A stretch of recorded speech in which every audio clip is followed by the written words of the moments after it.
Bueno, estamos acá con Andrea Roca, licenciada en Tecnologías Educativas, tecnóloga educativa, docente, analista de sistemas y cofundadora de Geniateca. Bienvenida, Andrea. Gracias, muchas gracias por la invitación. Bueno, no, un gusto estar conversando con vos. El gusto es mío, sí. Bueno, vamos a empezar con esta entrevista. A mí me gustaría preguntarte vos, tu papá fue gerente en IBM, con lo cual tu acercamiento y tu vinculación con la tecnología viene desde muy pequeña. Hemos visto fotos tuyas de pequeña con tu papá vinculada con la tecnología. Me interesa preguntarte cómo entra la tecnología en tu vida, ¿no? La verdad es que estuve como un poquito alejada, no quería. La realidad es que la exposición de mi padre era muy grande. Viajamos a Brasil, viajamos a Estados Unidos y era donde me lo encontraba, todo el mundo lo saludaba. Entonces yo decía, no, yo tecnología no quiero nada. Estudié docencia, estudié veterinaria y no encontraba como el foco hasta el día que mi papá me trajo un XT con monitor RGB de colores, la puso ahí y me enamoré. ¿Qué edad tenías cuando te trajo 19 años. A partir de ese momento, nada, empecé a programar y a partir de ese momento no me despegué más. Estudié y bueno, es una pasión, descubrí que es una pasión realmente. Ahora vos, digamos, yo te preguntaba por la tecnología y vos hablas de esta computadora, pero a mí me interesa preguntarte para ir un poco más atrás, ¿qué es la tecnología, ¿no? Y qué implica que hablemos de tecnología, porque uno rápidamente piensa en esto, ¿no? En una computadora, en tecnologías digitales. Bueno. Perfecto, o sea, la realidad es que tecnología es cualquier objeto que esté manipulado por el humano para tener alguna acción benéfica sobre, o benéfica o no benéfica, sobre la vida. O sea, cualquier cosa no natural que esté realizada para ser un objeto de uso. O sea que, siempre digo, una remera es un objeto tecnológico, un libro es tecnología. Cuando preguntamos llevar tecnología al aula, ¿no? La tecnología ya está. Un pizarrón, un lápiz, un libro es tecnología. Claro. Bueno, pero digamos, la tecnología digital entra en tu vida a los 19 años con esta... Sí. Y ahí, ¿qué es lo que te llevó a estudiar o a perfeccionarte o a formarte precisamente en tecnologías digitales? Vos estás formada además en robótica. ¿Cómo fue ese camino en esas elecciones que hiciste? El poder crear. El poder crear y el poder encontrar la solución a todo, ¿no? Yo soy una convencida que con la programación, con la robótica, podemos solucionar cualquier problema. La solución de problemas que hoy se trabaja tanto también en la escuela, ¿no? Cuando trabajamos ABP, ¿no? Y tratamos de mirar el entorno y solucionarlo. Y hoy con tecnología digital es mucho más fácil que en años anteriores en los cuales era todo manual. Te pido ahí que nos cuentes brevemente cuando vos decís el ABP, ¿de qué hablamos cuando hablamos de ABP? Y cómo se articula el ABP con la tecnología, ¿no? El ABP es aprendizaje basado en proyectos, lo que significa que con nuestros estudiantes encontramos una gran pregunta, especialmente mirando nuestro entorno, buscamos un problema, también a veces se llama aprendizaje basado en problemas, y empezamos a investigar cómo solucionarlo, y si hay soluciones alternativas, si ya existen soluciones, si no. Bueno, ya en la investigación usamos tecnología, hoy podemos recurrir a googlear, a buscar, a encontrar lo que hicieron otras escuelas. Empieza la transversalidad. Un docente solo es difícil que pueda hacer un proyecto, solucionar un proyecto con sus estudiantes, sino que empieza a jugar con otros docentes y así, digo, jugar como estratégicamente, ¿no? Claro. Con otros docentes y se va pensando con los estudiantes la solución. Para esto hay que hacer bitácoras, hay que investigar el campo, hay que como comprometerse y imbuirse en el problema, y luego entre todos se debate una solución, se busca, y el ABP lo que tiene es que siempre la finalización tiene que ser una presentación a la comunidad. O sea, yo encontré la solución al problema o mi solución al problema, y entonces lo presento a la comunidad, que puede ser chiquitita como solo el aula, como puede ser la escuela, o como puede ser, no sé, ir a un ministerio, ir a un municipio y decir, solucionemos esto de esta manera. Claro, ahí lo interesante es de la tecnología como herramienta para crear soluciones a problemas con esta transversalidad que vos mencionabas, donde de pronto docentes de diferentes disciplinas participan para la solución del mismo problema, ¿no? Claro, la tecnología une y a la vez amplía la mirada. Y ahí, ¿cuáles son los desafíos de implementar tecnología en el aula? Porque obviamente me imagino que hay muchas resistencias. Sí, los desafíos de implementar tecnología en el aula son capacitación docente. O sea, necesitamos que el docente se capacite, y también tenemos como el miedo al error, ¿no? Porque puede ser que un docente no esté 100% capacitado y encare un desafío como un ABP y se vaya capacitando con los estudiantes. O sea, a medida que va avanzando, se va capacitando. Pero nosotros tenemos mucho miedo al error y a la mirada del otro, a la mirada del estudiante, como que nos va a juzgar si no sabemos. O sea, eso es algo que debe cambiar, porque todos aprendemos todo el tiempo, y aprendemos de otros, y podemos aprender de otros más jóvenes que nosotros, todavía mucho más. Entonces, la capacitación docente es esencial. Por otro lado, tiene que haber dispositivos, tiene que haber disponibilidad de internet, tiene que haber todo un entorno tecnológico que esté preparado para realizar este tipo de actividades. También hay brechas, ¿no? Lo cual hace que la brecha no solamente es de equipamiento, sino de conocimiento. Entonces, también nuestros estudiantes tienen que estar dispuestos a aprender ellos también, ¿no? Yo creo que esas dos son como los más grandes problemas que podemos tener. Sí, te escuchaba y pensaba en los últimos meses hubo muchos debates en torno a si celulares o dispositivos electrónicos en el aula, sí o no, y de qué modo, cómo se controla también el uso de los dispositivos en el aula. Digo, me interesa saber cuál es tu posición respecto del tema. Bueno, es una pregunta como que está en auge, y la realidad es, primero, el prohibir, no estoy para nada de acuerdo, en ningún caso, no solo de los dispositivos, sino que lo que hay que hacer es regular y mucho más ayudar a autorregular. O sea, conversar con los estudiantes, llegar a acuerdos, co-crear acuerdos pedagógicos, pero el dispositivo, yo estoy convencida que en el aula tiene que estar, especialmente porque hoy es una extensión que se utiliza en todo. Entonces, si no enseñamos desde la escuela a utilizarlo bien, a ser ciudadanos digitales críticos, poder trabajar sobre lo que es seguridad informática, ¿dónde van a aprenderlo? Y eso no se aprende en la teoría, no voy a pasar un PowerPoint explicándole hacer una contraseña segura, no, hagámosla y veamos qué es lo que pasa y qué nos devuelve el dispositivo.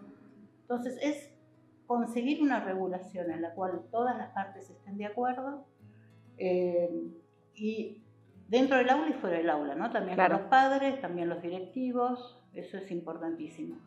Yo creo que no es perder un día de clase si nos sentamos y ponemos a sentar las bases de un contrato pedagógico de uso del dispositivo, en el cual además estamos trabajando ciudadanía digital y ciudadanía en general, votar, debatir, justificar, y entonces llegar a un buen contrato pedagógico en el cual todas las partes estén de acuerdo Y eso ayuda también porque con los estudiantes, cuando todos participamos, cuando alguien rompe las reglas, siempre hay otro que le dice, pero dijimos tal cosa, ¿no? Uh-huh. Pero, ¿no?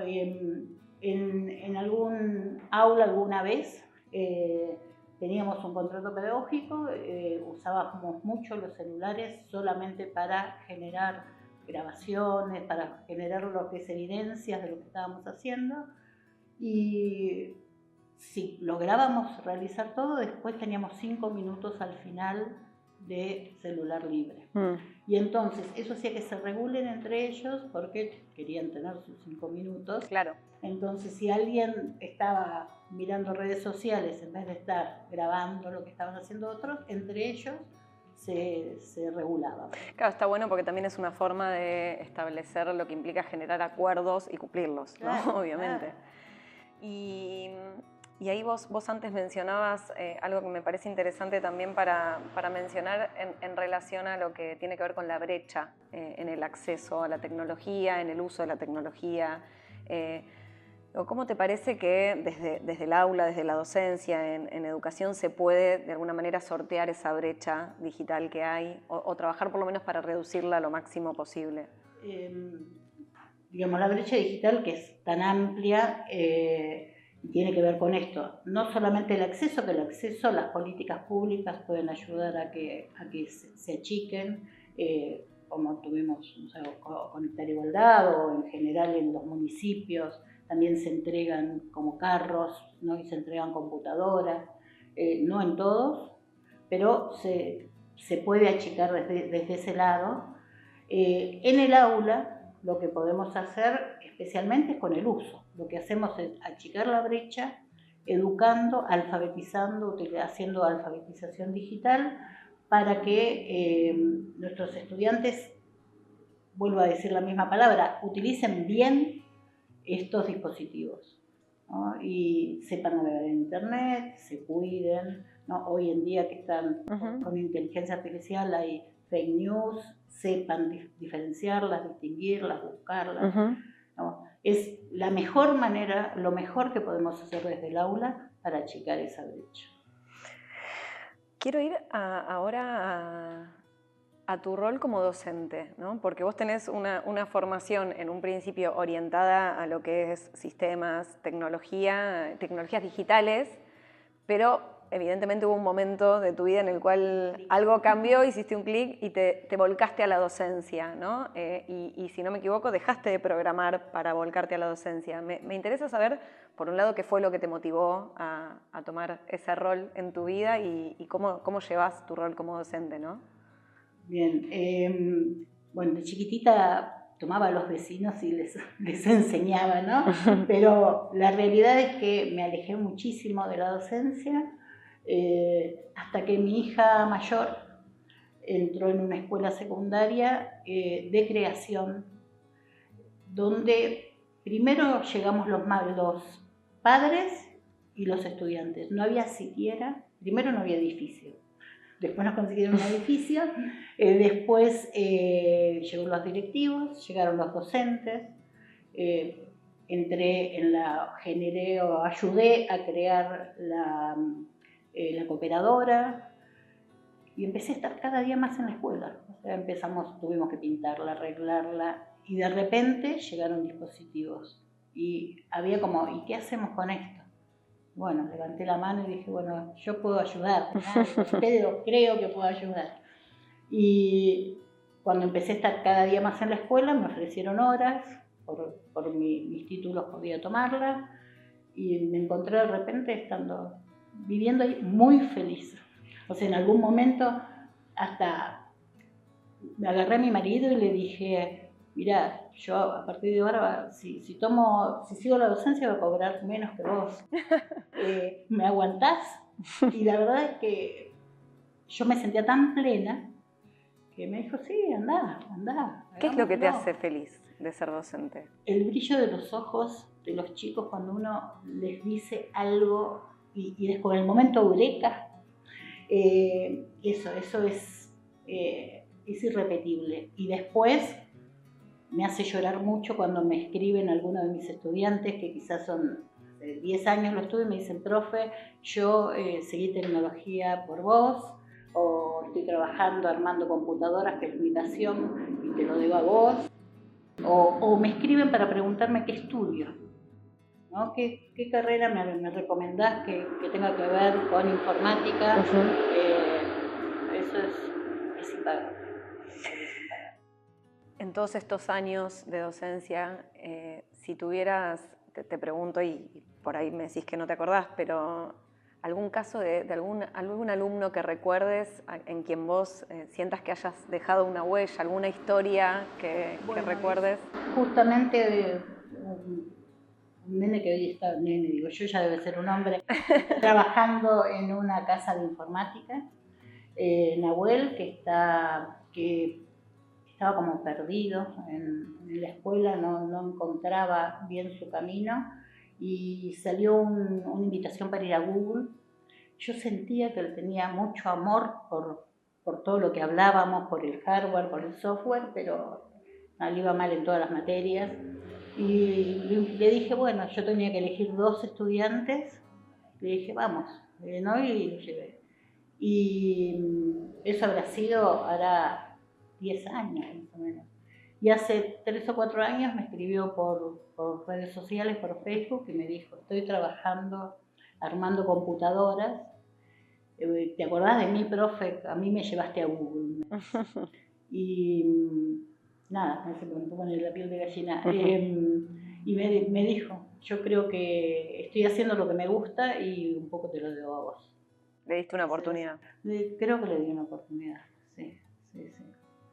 Y él estaba abierto a recibirla, ¿no? Porque también tiene que ver eso. Uno ayuda o acerca, pero del otro lado tienen que estar perceptivos también.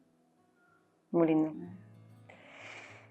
Hablamos del rol docente en el aula y ahí me surgía preguntarte primero qué habilidades tecnológicas consideras hoy que son imprescindibles en el contexto actual para los docentes para poder llevar adelante su tarea, y por otro lado, cómo sentís que impactó en vos el hecho de contar con todas esas herramientas previamente para encarar tu rol como docente, ¿no?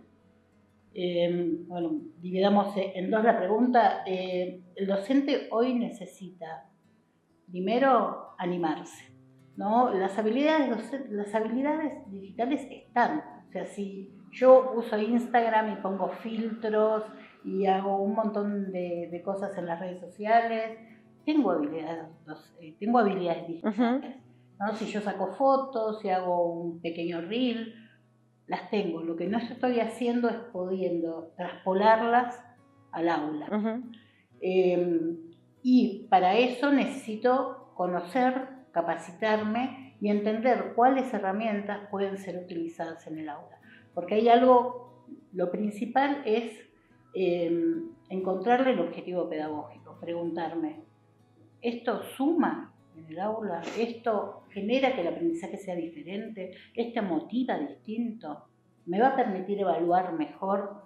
Entonces, lo que está lo que siento a veces que falta para aquellos docentes que no se animan a llevarlo al aula, es eso, es esa guía, esa capacitación, pero no una capacitación de vamos a trabajar Kahoot, no, sino decir, tengo este problema, tengo que trabajar este contenido. Bueno, Kahoot, ¿me ayuda? Vamos a probarlo, ¿no?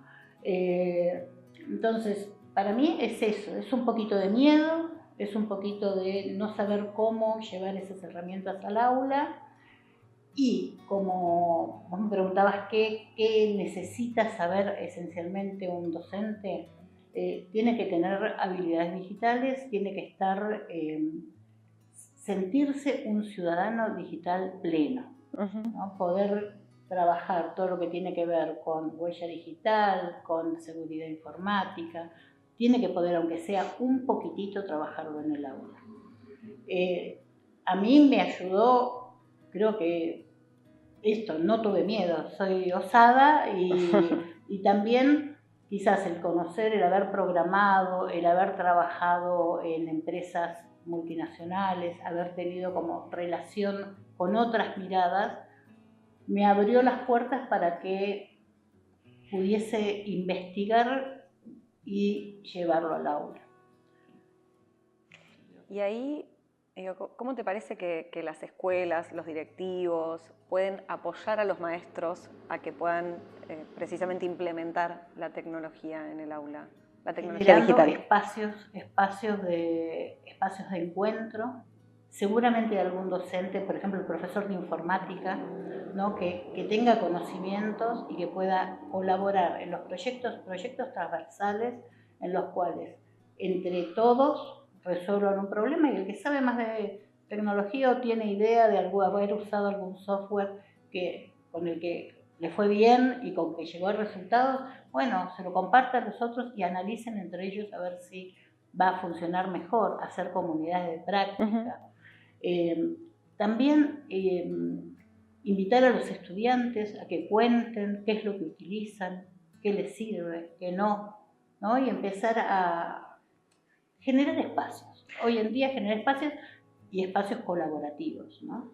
Sí, te escucho, mientras te escuchaba me preguntaba qué nos falta, ¿no? Porque en esto que vos decías, la tecnología está, no es que es algo que tiene que entrar al aula, ya está dentro del aula, es algo que está en el bolsillo, mayormente en los celulares, pero está en el uso que hacemos de las tecnologías digitales, de los dispositivos. No es necesario, a veces uno piensa en tecnología y se imagina, ¿no? un Oculus o una computadora, y no necesariamente se trata de esos dispositivos, sino de tal vez naturalizar o legitimar lo que ya se está utilizando, ¿no? Totalmente. Entonces, en esta pregunta de qué nos falta, la respuesta que oigo en vos son esos espacios de intercambio y de validación de eso que ya se está usando, sí, ¿no? Totalmente. Humanizar esa tecnología que está ahí, ¿no? Poder generar acuerdos y generar trabajos conjuntos. Eso para mí es lo más importante. El docente solo en el aula está como muy aislado y muchas veces no se anima. Nosotros, todos los docentes, enseñamos como aprendimos y es mucho más fácil. Y esto es salirse de esa zona de confort. Y si uno no tiene un espacio de validación, un espacio de acompañamiento, alguien que le diga, te va a salir bien, no te preocupes, es muy difícil cuando uno se siente que está ahí para enseñar y uno tiene que pensar que no es así, uno no está para enseñar, está para que otros aprendan y para aprender uno también, ¿no? Entonces el acompañamiento es esencial. Me gustaría preguntarte si te acordás algún proyecto o algo que haya pasado en alguna escuela, alguna experiencia en la cual la tecnología se haya implementado para un proyecto y haya surgido alguna idea o algún programa innovador, alguna experiencia. Tenemos, sí, con el profe de historia y con el profe de matemática hicimos un proyecto semestral que se llamaba histomatemática o no me acuerdo del nombre. Histomática. Sí, algo así, en el cual los ejes tenían que ver con el docente de matemática habló sobre números, todo lo que era la numeración y toda la historia de la numeración. Entonces el profesor de historia trabajó lo que era egipcios, todo lo que era toda la parte de Arabia, iba a decir, sí. O sea, todo lo que era, toda la historia de los primeros, porque era primer año, historia antigua. Y desde mi rol de tecnología hicimos un Kahoot, hicimos Genialis, hicimos videos, hicieron roleplay, digamos, o sea que trabajaron todos los temas, matemática e historia, a través de la tecnología. La tecnología es una herramienta, es el camino, ¿no? El que hace que fluya todo lo demás. ¿Y sentís que esa experiencia generó una mejora en el aprendizaje de los estudiantes? Totalmente, porque investigaron, no fueron receptores pasivos, sino que tuvieron que investigar, tuvieron que usar la creatividad para unir eso que veían en matemática, números romanos, números, ¿no? todo lo que es la historia de los números con la historia la vestimenta, la parte de ciudadanía de los antiguos, totalmente. Yo creo que, y además al final ellos mismos generaron formularios o de Kahoot o formularios de Google para hacer preguntas a los otros grupos, ¿no? Los que trabajaron egipcios le hacían a los que trabajan árabes, ¿no? Y así se cruzaban. Y siempre cuando uno hace un cuestionario aprende mucho más que cuando a veces solamente lo resuelve o hace tatetí a ver qué responde, ¿no? Absolutamente. Entonces, totalmente, yo pienso que sí. Pienso que va a ser una de sus actividades que se van a acordar de la escuela. ¿Y fue una experiencia, perdóname, de aprendizaje también para los docentes? Totalmente, totalmente, porque nos reuníamos y yo aprendí historia y los docentes que estaban con un poquito de miedo para usar la tecnología, la verdad que se asombraron de todo lo que logramos. ¿Iba a decir algo? Bueno. Para ir cerrando, me gustaría que nos cuentes qué es Geniateca, a qué se dedican. Bueno, Geniateca es un Fab, nosotros le decimos Fab Lab de innovación, con Marisa Conde, lo creamos hace ya unos años. Somos 2 docentes de más de 60 ahora, los cuales lo que buscamos, la realidad es que llegue la tecnología a todos los niveles, a todo quien la necesite, acompañar a docentes para implementar la tecnología en el aula, acompañar a entender que no es necesario grandes robots, no es necesarias grandes inversiones, que con una pila, un LED y unos cables podemos hacer algo. Estamos haciendo tecnología y además estamos aprendiendo, por ejemplo, electrónica, y lo podemos acompañar para aprender cualquier contenido curricular. Lo que buscamos es eso, es poder compartir con otros todo lo que nosotros aprendimos en todos estos años. Bien, bueno, muchas gracias, André, gracias por este tiempo y por esta conversación. Gracias, Flor.